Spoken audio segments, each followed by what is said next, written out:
Hello friends, welcome to Self-Made Tutorial and again welcome to new session यानी BHU MEd entrance preparation का जो session चल रहा है उसमें भी आपका स्वागत है। ये देखिए, ये जो है आपका पार्ट 3 है, यानी कि 2019 का जो मैं क्वेश्चन आपको दिखा रही थी, मतलब बता रही थी या एनालिसिस करवा रही थी, उसका ये थर्ड पार्ट है जिसमें हम लोग 50 क्वेश्चन कर चुके हैं। आज हम 51 से देखेंगे। ओके, तो चलिए आप अपना जो कॉपी आपने तैयार किया उसे आप निकाल लीजिए फटाफट से, और जो जो मैं आपको टॉपिक बताते जाऊँगी आप लिखते जाइएगा, ठीक है।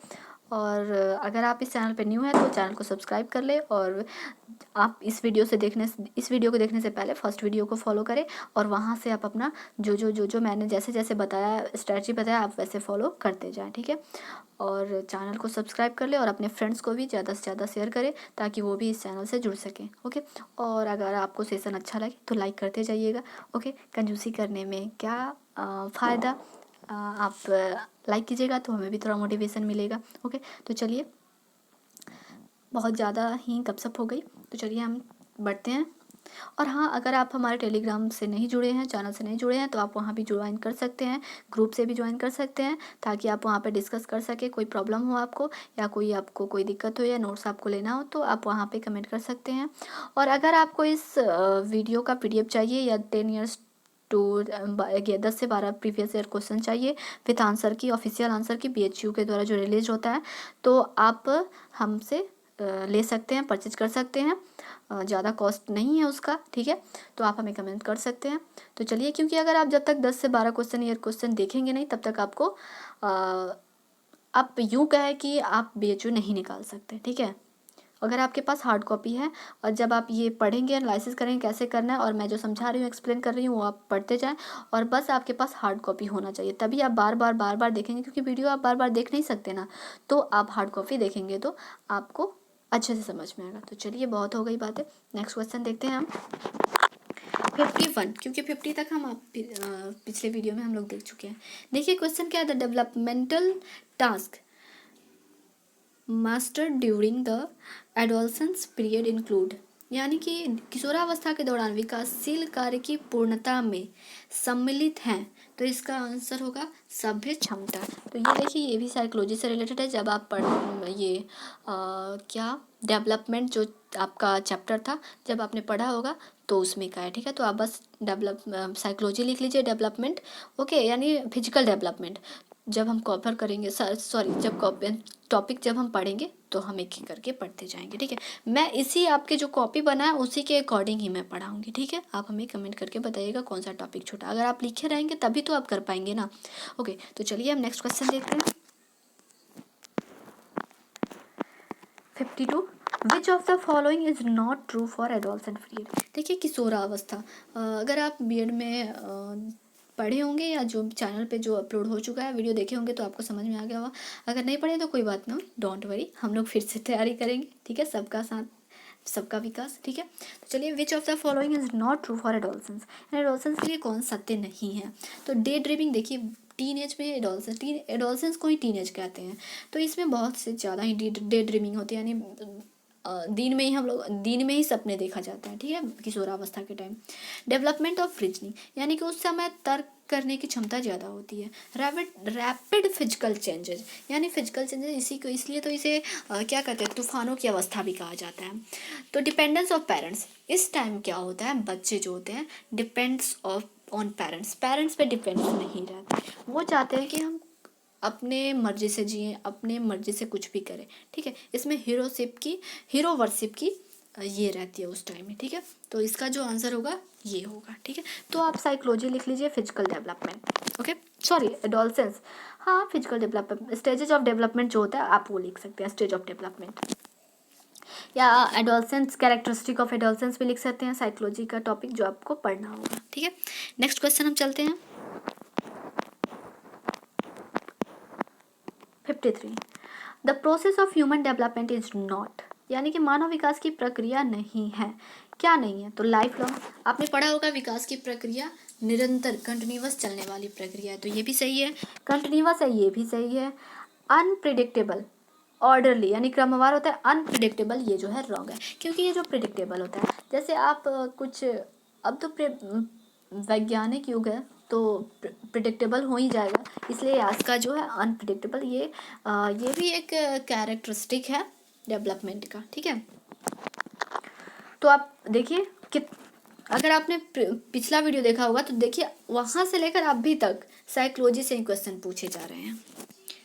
नेक्स्ट क्वेश्चन है, environment can change a man was support opened by, तो इसका होगा वॉटसन। जैसे मैंने पहले ही बताया था कि साइकोलॉजी के जो स्कूल्स हैं, स्कूल्स ऑफ साइकोलॉजी 5-6 हैं, तो उसमें सारे व्यू अलग अलग साइकोलॉजिस्ट के व्यू हैं, तो सबको उनके व्यू के अकॉर्डिंग एक समान व्यू के अकॉर्डिंग उसको स्कूल्स में छांट दिया गया है, कौन कैसे बोलता है तो उसको एक नाम दे दिया गया है।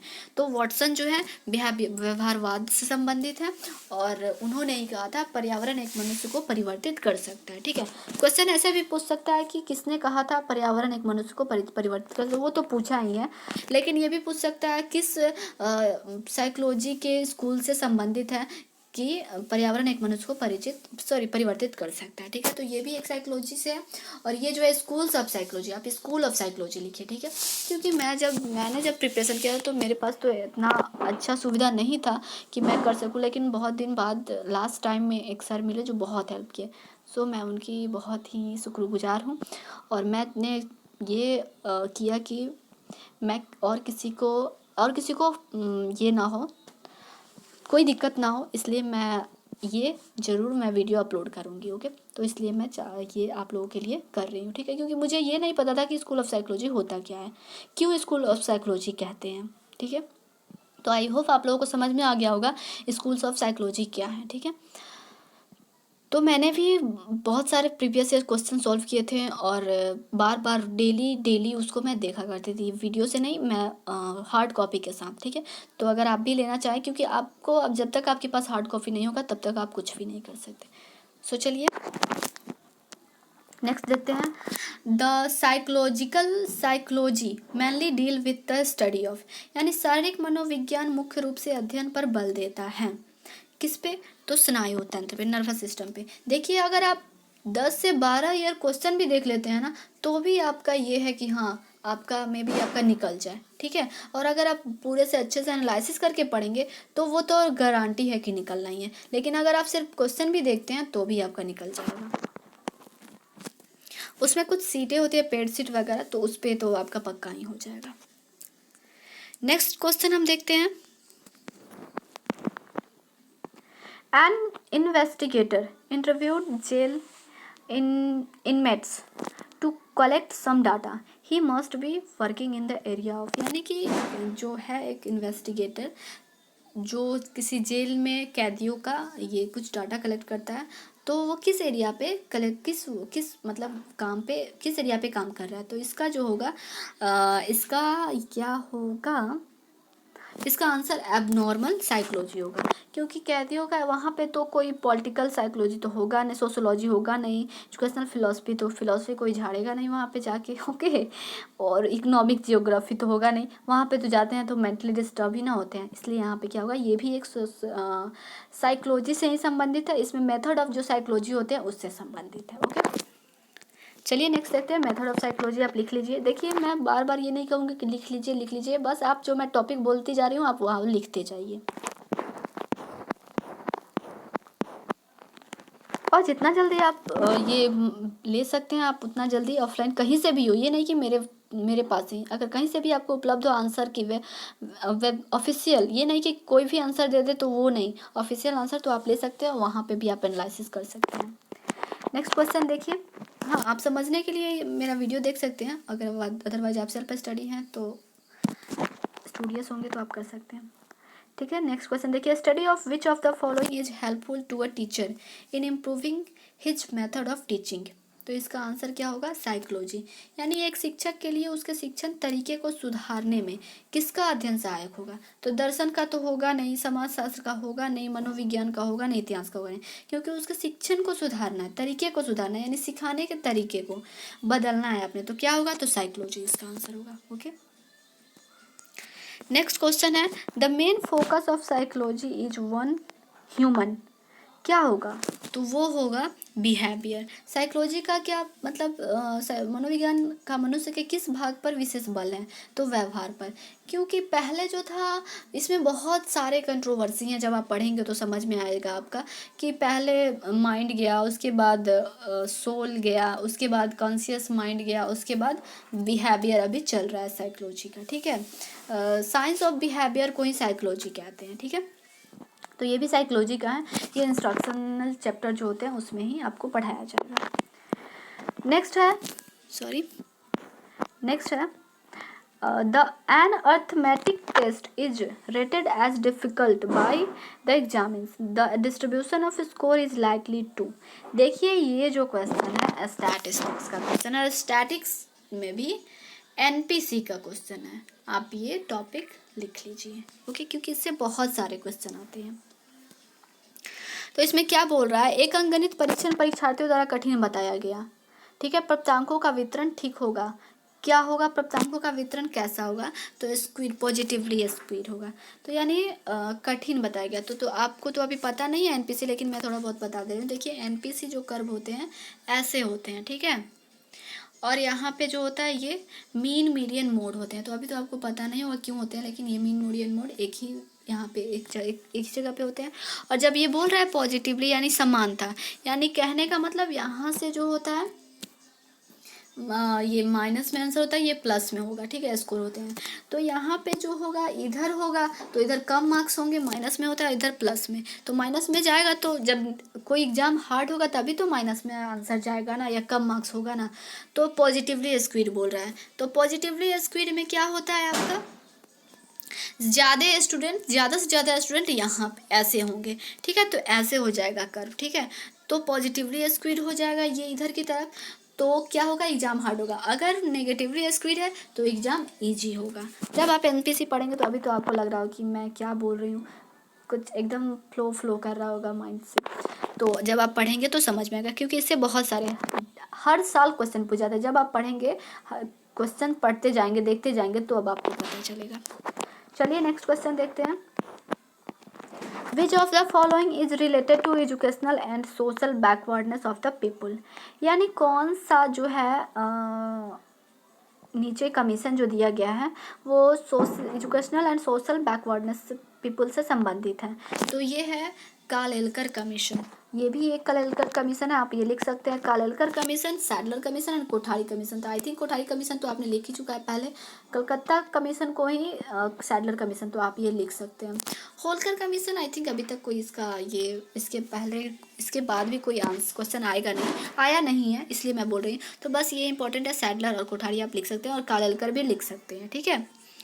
इसके साथ मंडल भी एक कमीशन है, वो भी आपको पढ़ाया जाएगा, ठीक है। तो जब आपका आएगा वो तब आप लिखिएगा। नेक्स्ट क्वेश्चन है, which of the following goal will be difficult to achieve under privatisation of education, यानी शिक्षा के निजीकरण हेतु निम्नलिखित में से कौन से उद्देश्य प्राप्त करना कठिन होगा।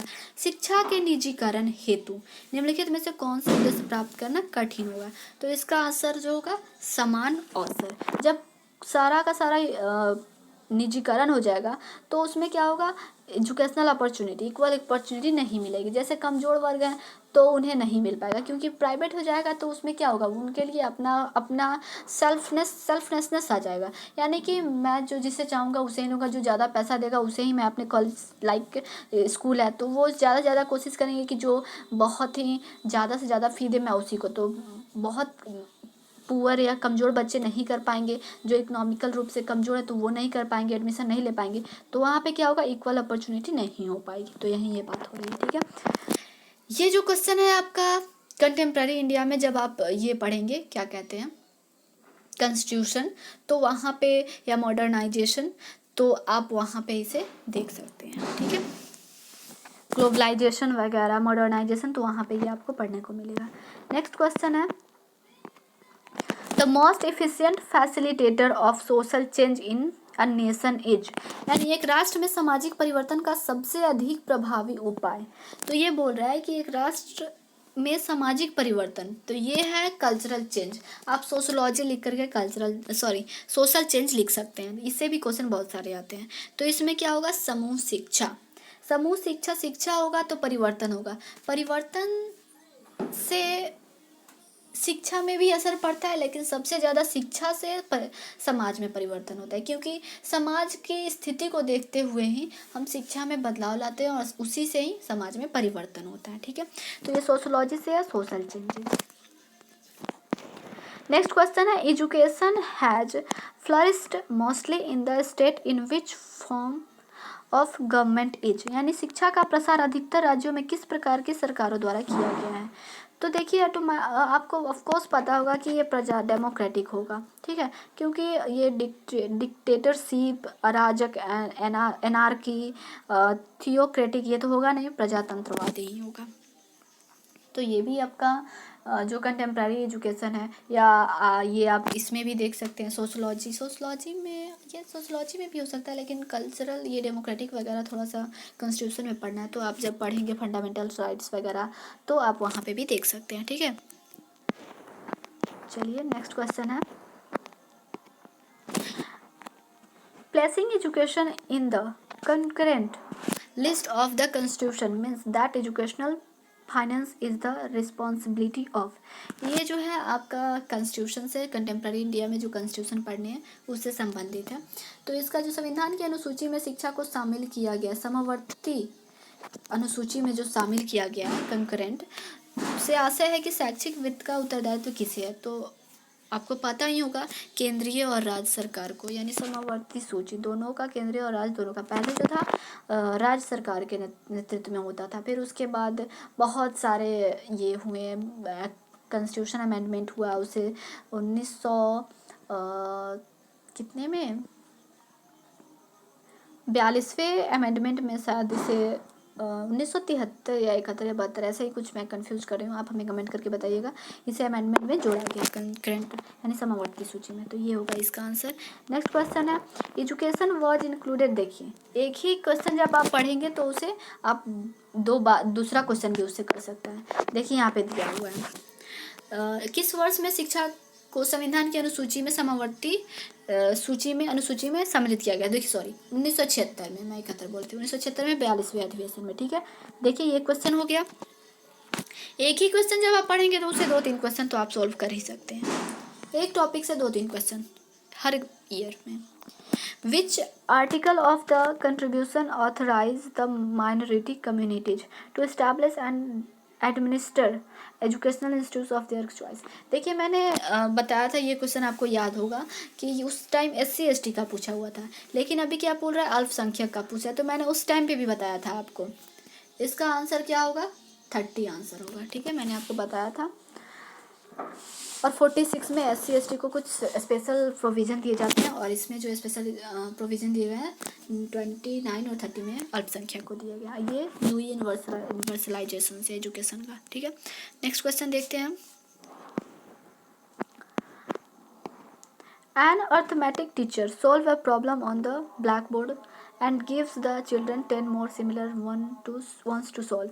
The teacher is using the law of, यानी कि ये जो क्वेश्चन है साइकोलॉजी से संबंधित है। मैंने आपको बताया था थर्नडाइक थियरी, लर्निंग थियरी के बारे में, ये उसी से संबंधित है, और ये थर्नडाइक थियरी से। जब आप थर्नडाइक थियरी पढ़ लेंगे तो एक उधर का भी आंसर आप दे सकते हैं, इधर का भी, यानी आप, मैंने बोला ना कि आप जब एक कवर करते हैं तो आपको बहुत सारे क्वेश्चन सॉल्व होते हैं। तो देखिए, और जब ये आपको तभी पता चलेगा जब आपके पास क्वेश्चन होगा, ताकि आप फटाफट से उलट पलट करके देख सकते हैं। वीडियो में थोड़ा प्रॉब्लम होती है कि चलिए अब पार्ट 3 है तो पार्ट 2 में उसे देखना पड़ेगा, थोड़ी ये हो जाती है कि लेजीनेस आ जाती है कि अब क्या देखने जाए। अगर जब आपके पास हार्ड कॉपी होगा तो आप इजीली देख सकते हैं। तो देखिए यहाँ पे क्या होगा इसका आंसर, अभ्यास का नियम, क्योंकि अभ्यास तत्परता और प्रभाव का नियम थर्नडाइक ने दिया था। अभ्यास का नियम यानी बार बार अभ्यास करने से कोई भी आसानी से सीख लेता है। ठीक है, तो ये आंसर होगा थर्नडाइक लर्निंग थियरी, आप लिख सकते हैं। नेक्स्ट क्वेश्चन है, the number of aptitude postulated by Guilford in the 1965 model of intellectual watch। यानी 1965 में गिलफोर्ड के बुद्धि परीक्षण में प्रतिमान में अभिक्षमताओं की संख्या कितनी स्वीकृत की गई थी? तो 122। गिलफोर्ड ये इंटेलिजेंसी से संबंधित है, ठीक है। ये इंटेलिजेंसी थियरी जो था गिलफोर्ड का, उसी के बेस पे इन्होंने मॉडल बनाया था। तो ये मॉडल है, ठीक है। जब आप उसे पढ़ेंगे तो आपको इजीली ये समझ में आ जाएगा, ठीक है। तो ये इंटेलिजेंसी से संबंधित है। Which of the following indicate an aptitude in the Guilford's model. देखिए यहाँ पे एक ही क्वेश्चन से, एक ही टॉपिक से दो क्वेश्चन, तीन क्वेश्चन पूछ रहा है। तो इसका जो आंसर होगा NST होगा, ठीक है। ये भी हम पढ़ेंगे। अकॉर्डिंग टू स्पीयरमैन, देखिए थ्योरी ऑफ इंटेलिजेंसी, फिर आ गया थ्योरी ऑफ इंटेलिजेंसी का। इंडिविजुअल डिफर, यानी G तथा S दोनों फैक्टर से, यानी इन्होंने 2 फैक्टर थियरी दिया, 2 फैक्टर थियरी दिया स्पीयरमैन ने, तो उसी से संबंधित है। तो इसका आंसर होगा 3, ठीक है। ये इंटेलिजेंसी से है, गिलफोर्ड वाला भी इंटेलिजेंसी से था। नेक्स्ट क्वेश्चन है the year of establishment of the UGC in India, यानी भारत में UGC की स्थापना का वर्ष।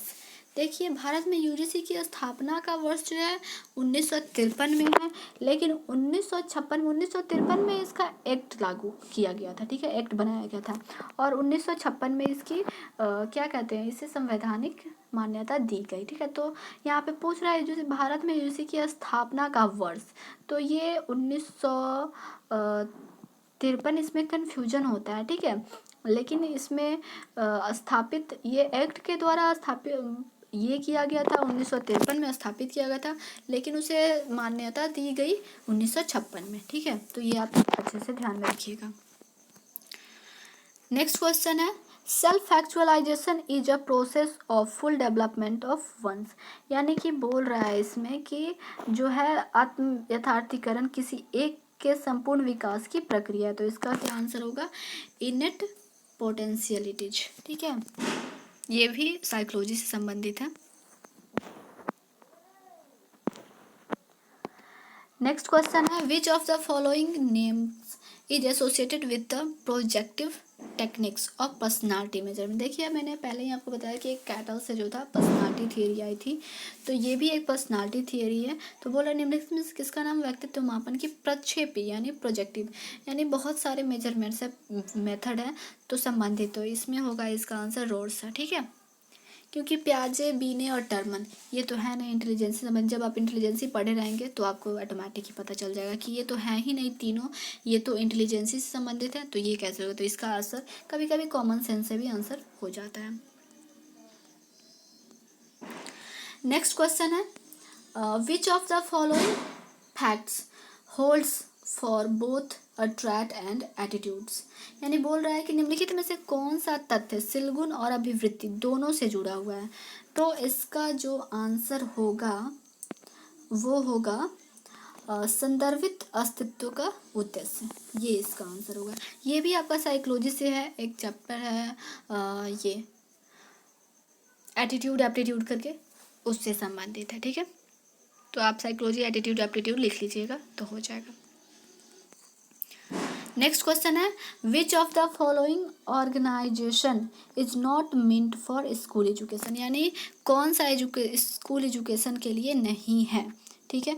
तो आपको पता है न्यूज़ क्या है, ये स्कूल से संबंधित है, ठीक है। देखिए कल दीपावली ख़त्म हुआ है, तो आज भी लोग दीपावली मना रहे हैं, ठीक है। तो चलिए फटाफट आप भी पढ़ लीजिए, उसके बाद आप भी पटाखे फोड़िएगा, ठीक है। देखिए यहाँ पे न्यूज़ है, उसके बाद ये AICTE जैसे मैंने बताया था आपको, ये टेक्नोलॉजी से संबंधित है। ये CBSE तो आपको पता है स्कूल से संबंधित है, और ये सेकेंडरी बोर्ड ऑफ ये सॉरी सेंट्रल ये कुछ है करके, central board of secondary education या सर्टिफिकेट कुछ ऐसे ही करके है, तो वो भी ये भी स्कूल से ही, ओके। मैं बता दूंगी आपको, थोड़ा कन्फ्यूजन है इसमें। तो इसका आंसर क्या होगा, ये जो है नहीं है स्कूल से संबंधित, तो इसका आंसर ये होगा, ओके। तो चलिए आज के लिए बस इतना ही, नेक्स्ट वीडियो में हम मिलते हैं। अगर आपको यह वीडियो अच्छा लगा हो तो लाइक करें, फ्रेंड्स में शेयर करें, और आप इस चैनल पे न्यू हैं तो चैनल से बने रहें, और हमारे टेलीग्राम से भी जुड़ सकते हैं, वहाँ पे डिस्कस वगैरह जो भी है कर सकते हैं। और PDF अगर आपको लेना हो तो आप कमेंट कर सकते हैं। सो मैं बार बार PDF लेने के लिए इसे बोल रही हूँ क्योंकि आप विदाउट PDF यानी हार्ड कॉपी आंसर की या जो भी हो आप बिना सॉल्व किए हुए, क्योंकि 10 ईयर क्वेश्चन होते हैं मोस्ट इंपॉर्टेंट है। जब तक आपके माइंड में ये सेटअप नहीं होगा कि किस सेक्टर से क्या क्वेश्चन पूछ रहा है, क्या कौन सा कवर कर रहा है, कितना पढ़ना है हमें, तो आप सिर्फ समंदर ढूंढते ही रह जाएंगे, आपके पास कुछ नहीं हाथ लगेगा। लेकिन जब आप एक सीमित हो जाएंगे कि हमको यहाँ से यहाँ तक ही जाना है, पढ़ना है, तो आप ईजिली आप पढ़ पाएंगे। Okay, so take care, bye bye, thank you for watching this video, thank you so much।